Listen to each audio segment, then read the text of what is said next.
दोस्तों नमस्कार, मैं हूं नंदलाल शर्मा और आप देख रहे हैं नवजीवन, नेशनल हेराल्ड और कौमी आवाज की साझा पेशकश। पिछले 2-3 दिनों में पंजाब में काफ़ी कुछ हुआ है और पहली बात तो ये कि भारत और पाकिस्तान के बीच जो मुकाबला हुआ है, उसको अगर आप देखें कि मैच तो हुआ, उसके बाद खिलाड़ियों ने हाथ मिलाने से इनकार कर दिया और इस बीच खबर आई कि पंजाब में जो गुरु पर्व के मौके पर जो जत्था सिखों का जाता है बॉर्डर पार पाकिस्तान, उसे जाने की अनुमति केंद्र सरकार की तरफ से नहीं दी गई।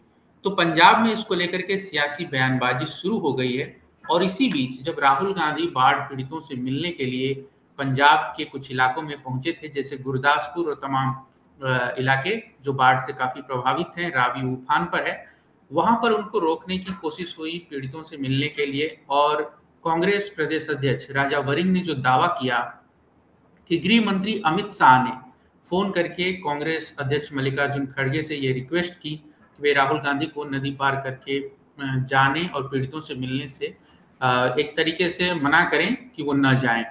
तो काफी कुछ हो रहा है पंजाब की राजनीति में और आप जानते हैं कि इंडिया गठबंधन में एक समय आम आदमी पार्टी थी और उसके बाद अरविंद केजरीवाल ने ये कह दिया कि वे इंडिया गठबंधन का हिस्सा नहीं है, लेकिन जब संसद का पिछला सत्र था वहां पर हमने देखा कि संजय सिंह और संदीप पाठक जैसे नेता इंडिया गठबंधन के साथ मिलकर के प्रोटेस्ट कर रहे थे और तमाम मोर्चों पर हिस्सा ले रहे थे। हमारे साथ नेशनल हेराल्ड के कंसल्टिंग एडिटर हरजिंदर सर हैं, उनसे पंजाब की राजनीति को समझेंगे क्योंकि उत्तर भारत की जो पूरी राजनीति है, पंजाब, हिमाचल और आप जब उत्तर भारत कह देते हैं तो आप समझ लीजिए कि पूरा जो भारत का ऊपरी सिरा है, तो उसमें सर हमें ये समझना है कि जो पंजाब में हो रहा है उसे आप कैसे देखते हैं? क्योंकि भारत पाकिस्तान के मैच के बाद जिस तरीके से सिखों की तरफ से जो धार्मिक लोग हैं जो जाना चाहते हैं गुरु पर्व के मौके पर, उन लोगों ने जो सरकार पर आरोप लगाए हैं, मुख्यमंत्री ने भी बयानबाजी की है, इसको आप कैसे देखते हैं?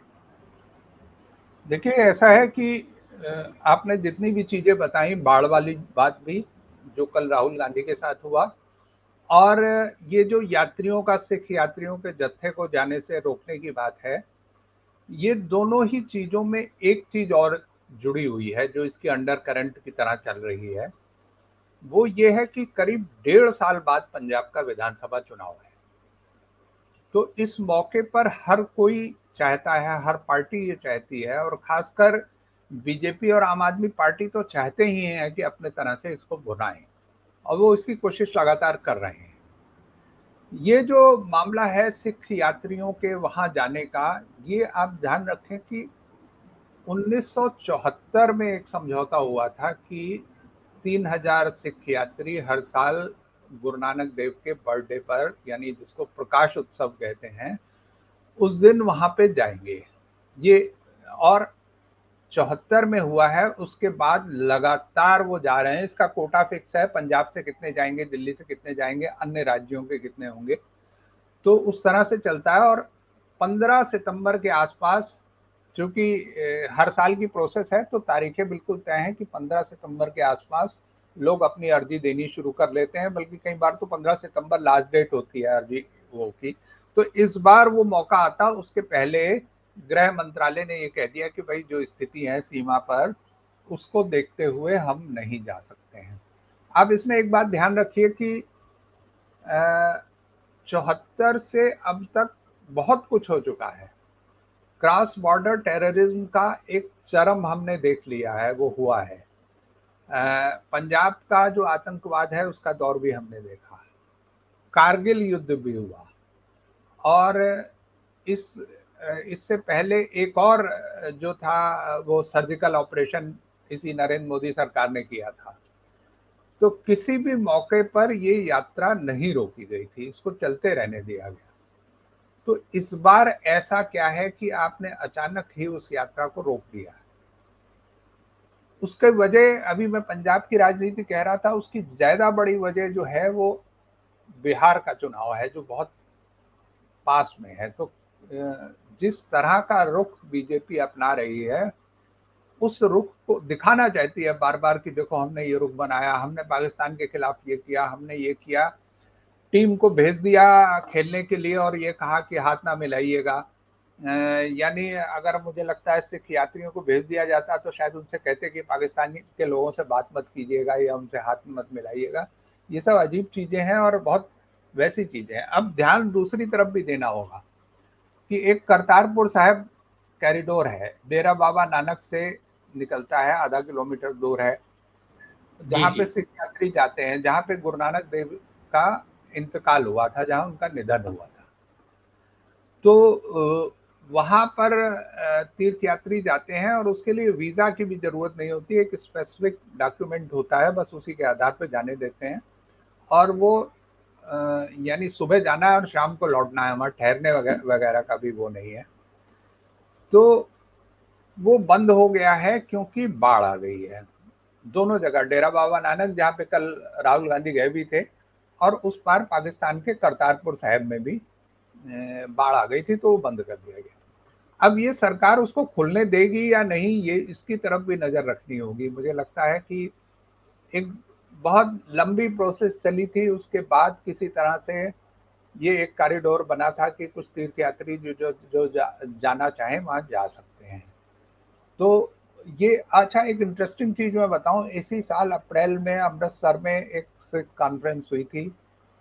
तरह तरह के सिख जो थे, मतलब तरह तरह के, मतलब भारत के ही नहीं, दुनिया भर के दूसरे देशों के भी सिख जो थे वहां पहुंचे थे, और उन्होंने ये कहा था कि हमें जो है, मतलब सिखों को पाकिस्तान के गुरुद्वारों के दर्शन की फ्री एक्सेस दी जाए, कि वो जब चाहें तो अपना वीजा लगवा के वहां जाए। और ये अनुरोध था पाकिस्तान से। तो पाकिस्तान ने तो इस पर कुछ नहीं किया, भारत ने जो एक्सेस थी वो बंद कर दिया। जबकि अभी बहुत तरह के दूसरे इशू हैं। जैसे मैं बताऊं कि बहुत से लोग अभी ये मांग करते हैं कि पाकिस्तान के चकवाल डिस्ट्रिक्ट में एक शिव का बहुत प्रसिद्ध मंदिर है जिसे कहते हैं कटास राज मंदिर। वो बहुत खूबसूरत मंदिर हाँ है। ये जरूर है बिल्कुल। कि उसकी उसकी देख रेख बहुत अच्छी नहीं हुई है, तो वो उतना अच्छा लगता नहीं है, मतलब उतना धूमिल पड़ गया है। लेकिन वो बहुत अच्छा मंदिर है। तो बहुत से लोगों का कहना है कि उसको भी खोला जाए, शिवरात्रि पे या ऐसे मौकों पे वहां पे हिंदू तीर्थ यात्रियों को भी जाने का मौका दिया जाए। लेकिन ये सब हुआ नहीं।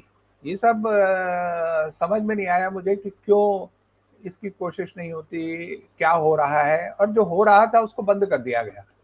तो ये अजीब चीज है।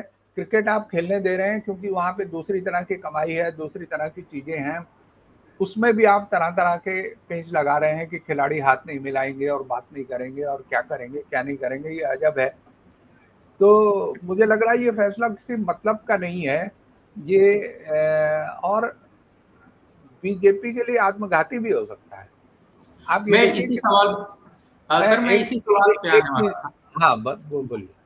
जी कि आखिर सरकार जब राजनीति करती है तो आप देखिए कि बहुत सारे फैसले उसके होते हैं जो हमें साफ दिखाई पड़ते हैं कि किस वजह से लिए जा रहे हैं। जो ये मसला है गुरु नानक देव का, जो उनकी एक तरीके से जयंती के मौके पर, प्रकाश पर्व के मौके पर जाने का है, और वहाँ के जो मुख्यमंत्री हैं वो कह रहे हैं कि करतारपुर कॉरिडोर को आप खोलिए। जी। जी सर। तो ये मैं ये कह रहा हूँ कि बीजेपी के लिए ये आत्मघाती भी हो सकता है। पिछले लोकसभा चुनाव को अगर देखें, उसके नतीजों को देखें, तो बीजेपी तीसरे नंबर की पार्टी बन चुकी थी। यानी कांग्रेस पहले नंबर पे थी, आम आदमी पार्टी दूसरे नंबर पर थी, और बीजेपी तीसरे नंबर पर थी। अकाली दल को उसने पीछे छोड़ दिया था। तो ये माना जा रहा था कि बीजेपी अब दूसरे नंबर की पार्टी बनने की कोशिश करेगी, खासकर जिस तरह से आम आदमी पार्टी का ग्राफ नीचे गिर रहा है और अकाली दल में स्प्लिट हो गया है, उसके दो टुकड़े हो गए हैं। उसके बाद ये लग रहा था कि पंजाब में बीजेपी दूसरे नंबर की पार्टी बनने की कोशिश करेगी, लेकिन उसने, जिसको कहें, अपने पैर पे कुल्हाड़ी मार ली है बिहार चुनाव की वजह से, या जो भी, या जो राष्ट्र तथाकथित राष्ट्रवादी नैरेटिव बनाने के चक्कर में उसने उस चीज से हाथ धो लिया। अब वो वहां पे क्या स्थिति रहेगी, किस स्थिति में रहेगी, मुझे पता नहीं। जी।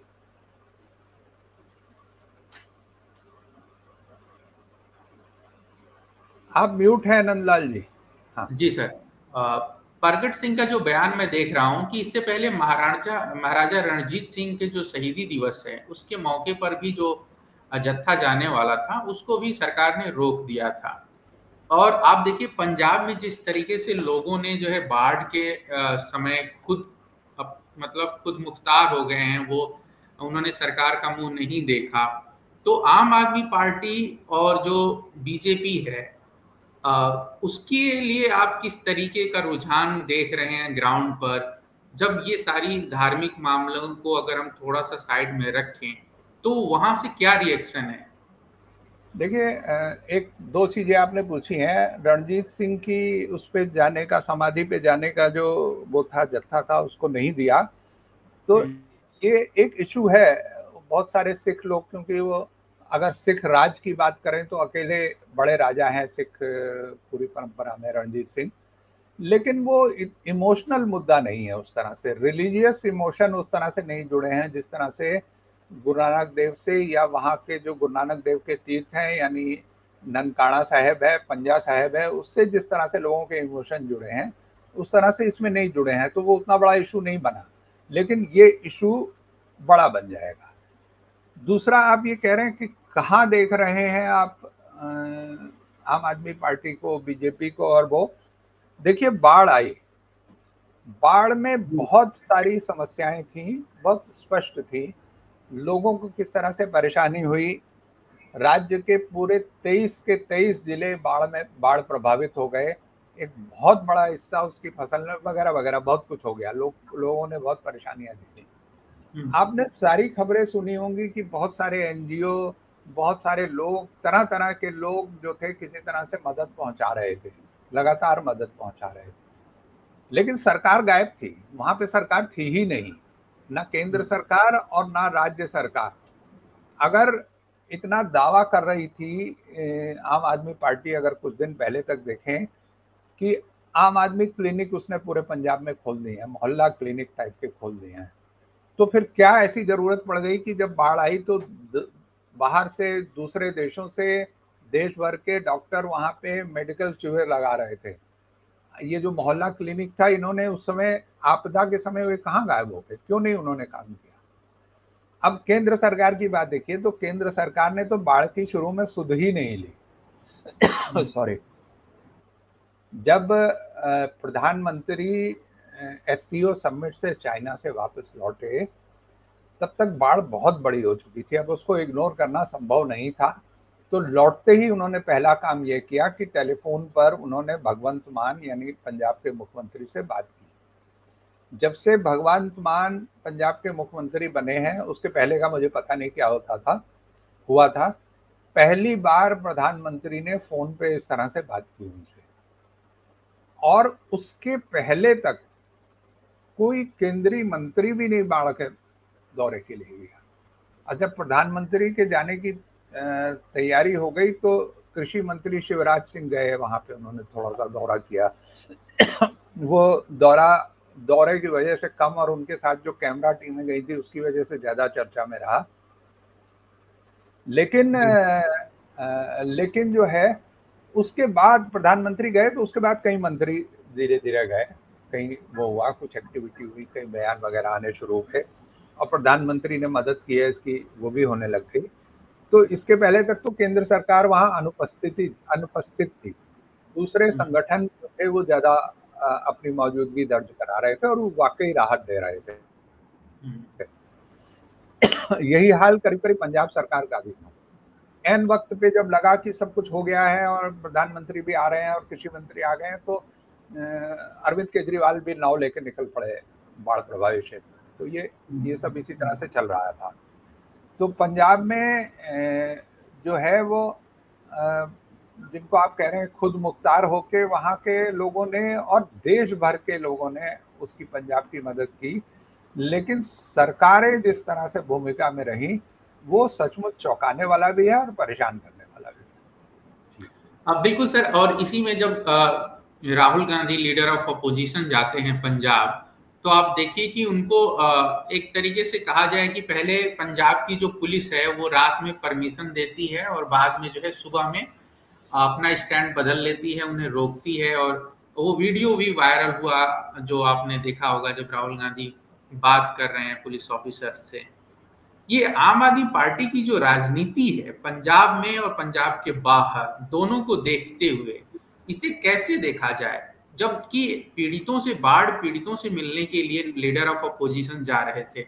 ऐसा तो नहीं था कि कोई ऐसा मौका हो जहां आप किसी और चीज को लेकर के, सिक्योरिटी और बाकी सारी चीजों को की बात करते हैं और रोक देते हैं। आप इसे कैसे देखते हैं, पंजाब में आम आदमी पार्टी की राजनीति को? देखिए, राहुल गांधी वहाँ जा पाए या उनको नहीं जाने दिया गया, ये एक इशू है, इस पर हम अभी बात करते हैं। लेकिन ना जाने देकर भी जो राहुल गांधी जिस चीज पे एम्फेसिस देना चाहते थे, वो चीज स्पष्ट हो गई। प्रॉब्लम क्या है कि वो जिस गांव में गए थे उसका नाम है मकौड़ा पत्तन। मकौड़ा पत्तन के उस पार 7 गांव है या 8 गांव है, पता नहीं, रावी नदी बहती है, उसके उस पार 8 गांव है करीब, और वो पाकिस्तान बॉर्डर के आसपास ही है, ज्यादा दूर नहीं है। उस पर पुल नहीं है, तो गांव के लोग भी आम दिनों में नाव से ही आते जाते हैं। और वहां कोई नहीं गया, वहां पंजाब सरकार का कोई मंत्री नहीं गया, कोई मुख्यमंत्री नहीं गए, प्रधानमंत्री नहीं गए, केंद्र का कोई मंत्री नहीं गया। मुझे संदेह है कि पंजाब सरकार के कोई ऑफिसर भी वहां गए होंगे। तो राहुल गांधी ने जब ये जिद की कि मुझे उस पार जाना है, उसको उस पार के गांव ही कहते हैं, उस पार पंजाबी में कहते हैं, तो उस पार के जो गांव थे उसमें जाने की जो जिद थी, उससे ये इशू हाईलाइट हो गया। ये साफ हो गया कि एक हिस्सा है जहां ये लोग नहीं गए, और अब राहुल गांधी चले जाएं तो बड़ी वो होगी, तो इसलिए उनको भी नहीं जाने दिया गया। और उनको ना जाने दिया जाए, इसमें आम आदमी पार्टी और केंद्र सरकार दोनों ने सहयोग भी किया। यानी अगर आप अखबारों की खबर देखें, जैसे दैनिक जागरण की खबर देखें, तो उसके हिसाब से पंजाब सरकार ने फोन किया अमित शाह को, अमित शाह ने फोन किया खड़गे जी को, कांग्रेस अध्यक्ष जो खड़गे हैं उनको फोन किया कि भाई राहुल गांधी को ना जाने दें, उधर सिक्योरिटी रिस्क है। और ऐसे हर मौके पे सिक्योरिटी रिस्क की बात कर दी जाती है, आईबी रिपोर्ट कह दिया जाता है कि आईबी रिपोर्ट है कि बड़ा खतरा है, वगैरह वगैरह। हालांकि आईबी रिपोर्ट अगर ऐसी है तो उसको सार्वजनिक कर देते, दिखा देते भैया ये आईबी रिपोर्ट है। और आईबी रिपोर्ट, बाढ़ वाले दिन वहां लोग तो जा नहीं पा रहे, आईबी रिपोर्ट कहाँ से आ गई ये मुझे नहीं समझ में आया। खैर, और वो जो गांव है वो करीब बॉर्डर से 5-6 किलोमीटर दूर है, जबकि राहुल गांधी डेरा बाबा नानक गए जो करीब 1 किलोमीटर दूर होगा, इससे ज्यादा नहीं होगा। जो जीरो लाइन है वो वहां से 1 किलोमीटर से भी कम है, तो वहां तो आप जाने दे रहे हो, और उन गांव में नहीं जाने दे रहे हो जो उस पार हैं, जहां क्या हाल है किसी को नहीं पता, किसी अखबार में उसकी खबर नहीं छपी है, कोई नहीं जानता कि वहां क्या है। और अगर वो वहां जा रहे थे तो ये एक अच्छी शुरुआत हो सकती थी। लेकिन समस्या ये है कि भाई 1.5 साल बाद चुनाव है, उसमें वो राहुल गांधी को एज कैसे लेने दें? तो किसी भी कीमत पे रोकना था, और चूंकि सरकार आपकी है, केंद्र सरकार भी जिस पार्टी की है वो भी नहीं चाहता राहुल गांधी ना जाए, तो आखिर में रोक दिया गया, कोई दिक्कत नहीं। जी। तो क्या ये वही स्ट्रेटजी है सर जो अरविंद केजरीवाल ने एक बयान दिया था पिछले दिनों? और आपको याद होगा वो बयान जो जेल जाने की बात को लेकर के उन्होंने की थी। तो क्या आम आदमी पार्टी पंजाब में राहुल गांधी के बढ़ते कद, उनके औरे को देख करके सहमी हुई है? उन्हें किसी भी कीमत पर जनता से जो जुड़ाव स्थापित करने की कोशिशें हैं वो मौका नहीं देना चाहती? इसको इस तरीके से भी देखा जाए? देखिए, पंजाब जो है अब आम आदमी पार्टी का आखिरी मोर्चा है, बस वही एक जगह है जहां आम आदमी पार्टी कुछ है। उसके बाद दिल्ली में वो खत्म हो गई है और गायब भी हो गई है। और जो पूर्व मुख्यमंत्री और शिक्षा मंत्री और जो उनके जितने थे वो सब चंडीगढ़ में डेरा डाले हुए हैं, तो दिल्ली से तो वो गायब ही हो गए। तो अब वो उसको बचाना चाहते हैं।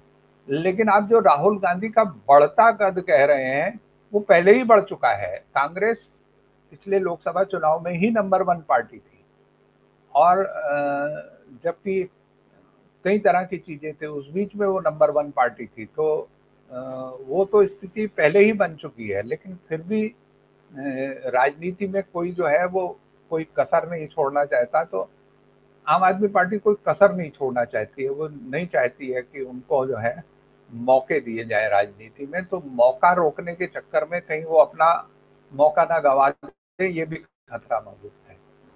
जी। अब मुझे दिल्ली का चुनाव याद आ रहा है, जब अरविंद केजरीवाल बयानबाजी कर रहे थे और आ, कुछ रैलियों में राहुल गांधी ने भी आम आदमी पार्टी को सीधे तौर पर धर्मनिरपेक्षता और सेक्युलरिज्म के मौके पर जो है मुद्दे पर टारगेट किया था, सीधे तौर पे कास्ट सेंसस की बातें की थी। और अभी जब दिल्ली का रिजल्ट आया तो उसके बाद सीधे तौर पर आम आदमी पार्टी के लोग जो है कांग्रेस को जिम्मेदार ठहराते हैं।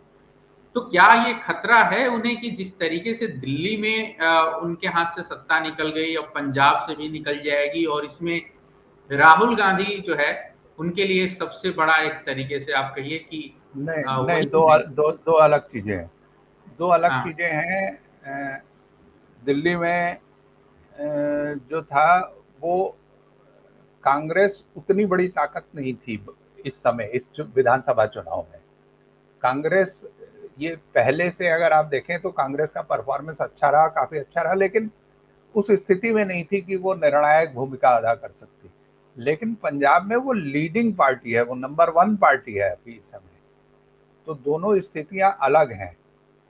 और दिल्ली चुनाव की आपने बात कही, तो एक जिक्र जिसका मैंने अपनी स्टोरी में भी जिक्र किया था, तो एक बात यहाँ कहनी जरूरी है। जी फरवरी के शुरू में पंजाब में ये नियम है सरकारी तौर पे कि बाढ़ राहत के लिए एक सॉरी बाढ़ रोकने के उपायों के लिए फरवरी के शुरू में एक बैठक हो जाती है, जिसमें मुख्यमंत्री होते हैं, संबंधित विभागों के मंत्री होते हैं और सचिव होते हैं, और जो भाखड़ा ब्यास मैनेजमेंट वगैरह से कोऑर्डिनेशन है वो सब होता है, और वो मीटिंग फरवरी के शुरू में हो जाती है। इस साल वो मीटिंग नहीं हुई। क्यों नहीं हुई? क्योंकि वो पूरी पंजाब सरकार दिल्ली में आम आदमी पार्टी को चुनाव लड़ाने में लगी हुई थी। कोई था ही नहीं जो वहां मीटिंग करता। और वो मीटिंग उसके बाद मई में हुई, और मई में तब हुई जब उसके बाद तैयारियों का बहुत ज्यादा वक्त ही नहीं था, क्योंकि अब देखें तो जून के आखिर में तो बारिश शुरू हो गई थी, बाढ़ भी शुरू हो गई थी। तो इसलिए ये जो दिल्ली का चुनाव है, इसका भी इस खेल में एक भूमिका है, बाढ़ में एक भूमिका है, बल्कि कह सकते हैं कुछ नहीं, छोटी हो सकती है। जी। मैं बस ये बताना चाह रहा था सर कि दिल्ली के लिए भी जो है आम आदमी पार्टी कांग्रेस को ही जिम्मेदार मानती, और अब अगर वो तो पंजाब। नहीं नहीं, वो तो ऐसा होता है कि चुनाव के समय, चुनाव के जब नतीजे आते हैं, तो जी कुछ तर्क आपको फेस सेविंग के लिए देने पड़ते हैं। हाँ। तो ये फेस सेविंग वाले बयान थे, इसका कोई मतलब नहीं है, इसको गंभीरता से लेना भी नहीं चाहिए। अभी बाढ़ की क्या स्थिति है सर, अगर लेटेस्ट अपडेट की बात की जाए, क्योंकि कुछ आ रहा है कि पानी अब शायद कम होना शुरू हो गया है बाढ़ देखिए, का। पानी कम होना शुरू हो गया। दो चीजें हुई हैं। एक तो लोकल जो बारिश थी वो कम हुई है। जी दूसरा, चूंकि हिमाचल में बारिश कम हुई है, इसकी वजह से बांधों से पानी रिलीज नहीं हो रहा। हालांकि कल की खबर ये नहीं, आज की खबर ये है कि चूंकि हिमाचल में बारिश फिर शुरू हो गई है, तो पौंग डैम जो है उसमें खतरे के निशान तक पहुंच गया है। लेकिन लगता ये है कि क्योंकि ये लौटता हुआ मानसून है, तो 1 2 दिन 3 दिन तक परेशान करेगा। तो लगता यही है, और धूप निकल रही है, इसलिए पानी थोड़ा सा इवापोरेट भी हो रहा है। तो बाढ़ की स्थिति ये है। लेकिन बाढ़ जब होती है तो तत्काल राहत वाली बहुत सारी आपदाएं होती हैं, तत्काल वो। लेकिन बाढ़ जब गुजर जाती है या पानी जब कम हो जाता है, तो जो स्थितियां होती हैं वो बड़ी भयावह होती हैं, और उस समय कोई राहत देने वाला भी नहीं होता है। तो अब जो है वो पूरी जिम्मेदारी पंजाब सरकार की ही होगी। वहाँ पे खेतों की जो हालत है, अगली फसल हो पाएगी नहीं हो पाएगी, वहाँ जो बीमारियां फैल रही हैं उनका क्या होगा, जो इंफ्रास्ट्रक्चर टूट गए हैं, सड़कें टूट गई हैं, 300-400 से ज़्यादा सड़कें टूट गई हैं ऐसी खबर है। स्कूल टूट गए हैं, बहुत सारे स्कूल हैं जिसमें पानी अभी तक भरा हुआ है। तो पढ़ाई फिर से कैसे शुरू होगी? तो ये बहुत बहुत सारी चुनौतियां हैं जो बाढ़ के बाद की चुनौतियां होती हैं। और जो सरकार राहत के समय में सक्रिय नहीं रह पाई, वो अभी सक्रिय होकर बहुत कुछ कर पाएगी, ये उम्मीद नहीं बन पा रही है। दिक्कत ये है जी। बहुत शुक्रिया सर आपका। पंजाब पर हमने काफ़ी विस्तार से बात की और आपने जो ज़रूरी बातें हैं, जो बाढ़ के बाद की स्थितियां हैं, वो भी दर्शकों को बताया। तो पंजाब पर और पूरे देश की राजनीति पर आपके साथ आने वाले दिनों में हम लगातार बातचीत करते रहेंगे और दर्शकों को बताना चाहेंगे कि नेशनल हेराल्ड, नवजीवन और कौमी आवाज़ के यूट्यूब चैनल्स को सब्सक्राइब करें। और हम लगातार जो है कोशिश कर रहे हैं कि इस जो हमारा वीडियो का जो सिलसिला है वो लगातार बढ़ता जाए। हरजिंदर सर से आपकी हमेशा बड़े मुद्दों पर बातचीत होती रहेगी। हम आपके सवालों को भी एड्रेस करने की कोशिश करेंगे, तो कमेंट बॉक्स में आपके जो सवाल हैं वो जरूर लिखें। बहुत बहुत शुक्रिया सर। आज की इस बातचीत को यहीं समाप्त करते हैं। Thank you.